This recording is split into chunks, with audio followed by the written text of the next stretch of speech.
The arrogance of being the leader of opposition.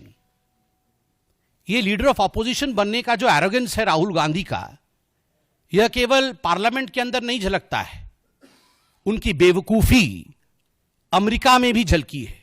और मुझे माफ करिएगा, मैं बेवकूफी शब्द का इस्तेमाल कर रहा हूं। मैं इसलिए बेवकूफी शब्द का इस्तेमाल कर रहा हूं क्योंकि मैं ही नहीं, करोड़ों हिंदुस्तानी जिस प्रकार की छवि हिंदुस्तान का दिखाया गया है अमेरिका में, हम उससे आहत हैं। यह राष्ट्रद्रोह का काम राहुल गांधी ने अमेरिका में किया है। जब जाति से जाति को भिड़वाने का काम दूसरे राष्ट्र में किया जाता है, धर्म से धर्म को भिड़वाने का काम दूसरे राष्ट्र में किया जाता है, सिखों के ऊपर इस प्रकार की तल्ख टिप्पणी दूसरे राष्ट्र में की जाती है, तो यह देशद्रोह कहलाता है। और जब देशद्रोह होता है तो उसके लिए बेवकूफी शब्द का प्रयोग करना उचित होगा।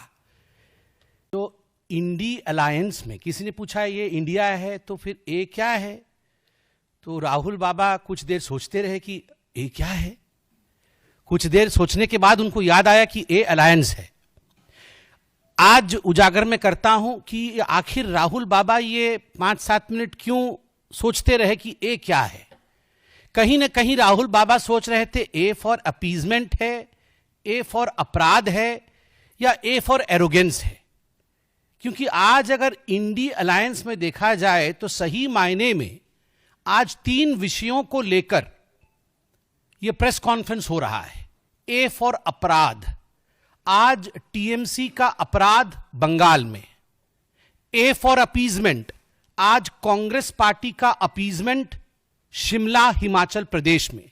और A for arrogance of Congress party और कुछ इंडिया अलायंस के बाकी घटक दल जो सीजेआई जैसे महत्वपूर्ण संस्थान को भी राजनीति से ऊपर नहीं रखते हैं, राजनीति में घसीट कर लाते हैं।